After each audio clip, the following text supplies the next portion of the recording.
আসসালামু আলাইকুম প্রিয় দর্শক শ্রোতা, দূরে কিংবা কাছে, দেশ অথবা প্রবাস থেকে যে যেখান থেকে আমার এই প্রতিবেদনটি দেখতে পাচ্ছেন তাদের আন্তরিক শুভেচ্ছা অভিনন্দন।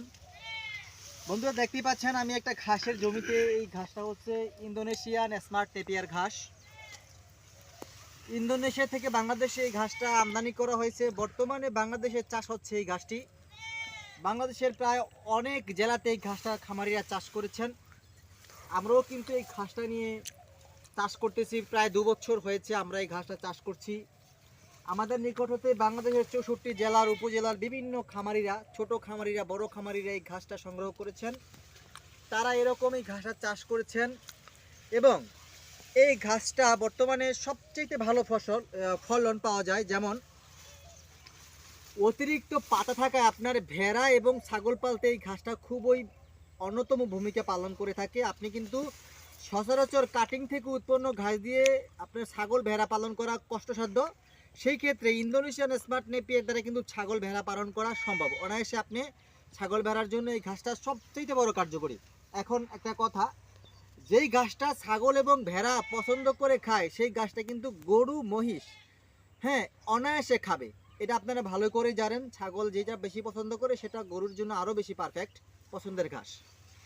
যে কোনো খামারি হন আপনি, গবাদি পশু পালনকরণে ইন্দোনেশিয়ান স্মার্ট নেপিয়ার ঘাসটা আপনার জন্য সবচেয়ে লাভজনক একটি ঘাস।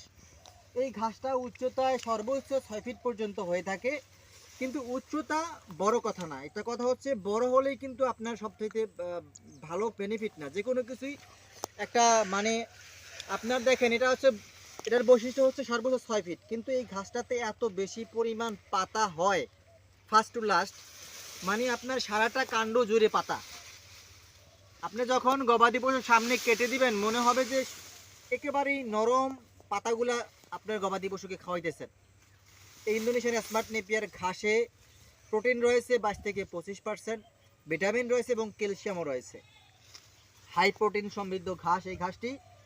আর আরও সুবিধা হচ্ছে এই ঘাসটি আপনার বেলে, এঁটেল, দোআঁশ যে কোনো মাটিতেই ভালো ফলন পাবেন। এবং কি আপনি নতুন ফলের বাগান করেছেন, কলার বাগান করেছেন, যে কোনো বাগানে আপনি এই ঘাসটা রোপণ করে এই ঘাসটার আপনি ফলন পাবেন। যখন আপনার গাছগুলো অনেক বড় হয়ে যাবে, ছায়া হয়ে যাবে, তখন আপনার এ চাষ করা দরকার নেই। ছায়া হওয়া আগ পর্যন্ত এই ঘাসটা আপনি অনায়াসে আপনার বাগানে, ফলের বাগান হোক বা কাঠের বাগান হোক, যে কোনো বাগানে আপনি এই ঘাসটা চাষ করে আপনি ফলন পাবেন। অন্যান্য ঘাস আপনার হেলে পড়ে যায় ছায়াতে, কিন্তু এই ঘাসটা ছায়াতে হেলে পড়ে না, কারণ এই ঘাসটাতে হচ্ছে অতিরিক্ত পাতা, আর সেই জন্য ঘাসটা স্ট্রং থাকে। দর্শক, এভাবেও সুবিধা রয়েছে। আর যদি আপনি এরকম ফাঁকা জমিতে আমাদের মতো করেন তাহলে তো এটা অনায়াসে বাম্পার ফলন আপনারা আশা করতে পারেন। দেখেন, এই ঘাসটা আপনি যদি গবাদি পশুকে খাওয়ান সেই ক্ষেত্রে আপনার সুবিধা কি? ধরেন বর্তমান প্রেক্ষাপটে দানাদার খাদ্যের দাম অনেক বেশি। সেক্ষেত্রে আপনি ভুসি বলেন আর ফিড বলেন বা খেরকুটো বলেন, সবই কিন্তু টাকা প্রয়োজন হয়, এগুলা খাওয়াতে অতিরিক্ত টাকা প্রয়োজন হয়।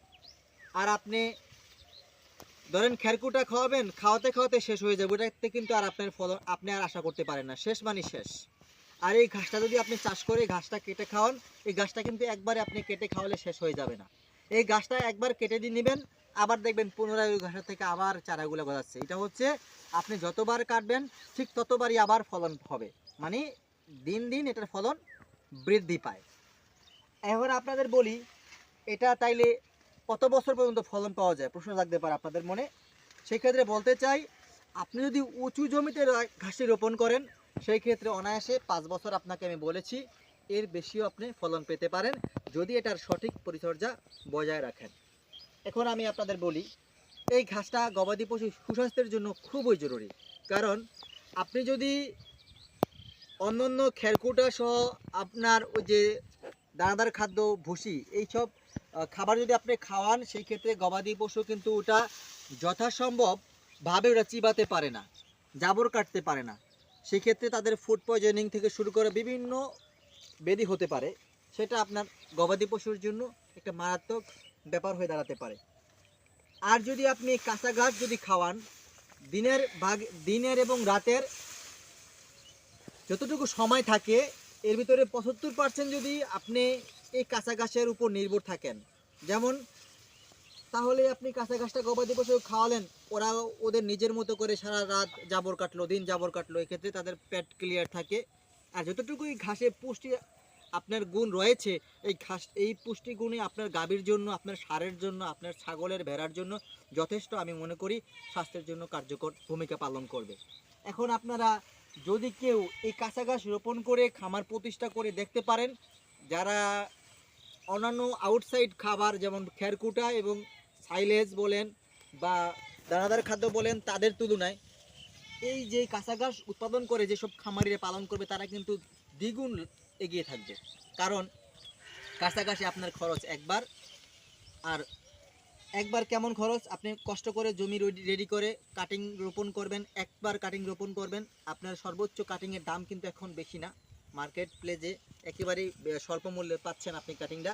এই কাটিংটা রোপণ করবেন, অনায়াসে 5 বছর সার্ভিস পাবেন। সেই ক্ষেত্রে আপনাকে বারবার টাকা ইনভেস্ট করতে হবে না। শুধু কি প্রয়োজন, শুধু যদি আপনার পর্যাপ্ত খামারে আপনার জৈব সার থাকে, জৈব সারটা দিয়ে দিবেন, প্রতিবার কাটবেন আর জৈব সারটা দিয়ে দিবেন, আর জাস্ট একটু ইউরিয়া সার দিবেন। এতে আপনার কাঁচা ঘাসটা বেশি পরিমাণে ফলন বাড়বে, পাতাগুলা কচকচে হবে, আপনার লম্বা হবে, এতে আপনার গবাদি পশু খুবই বেশি পরিমাণে খাবে, নরম হয়ে যাবে। তখন দেখেন বন্ধুরা, ভিডিওতে আমি অনেক তথ্য দেওয়ার চেষ্টা করেছি। যদি আমার এই তথ্যগুলো আপনার মনে হয় যে আমি আপনাদের ভালো পরামর্শ দিয়েছি, তাহলে অবশ্যই আমার চ্যানেলটাকে সাবস্ক্রাইব করবেন এবং ভিডিওটা শেয়ার করে দিবেন, যাতে অন্যান্য নতুন খামারিরা এবং পুরাতন খামারিরা আমার ভিডিও দেখে অন্ততপক্ষে একটু ধারণা নিতে পারে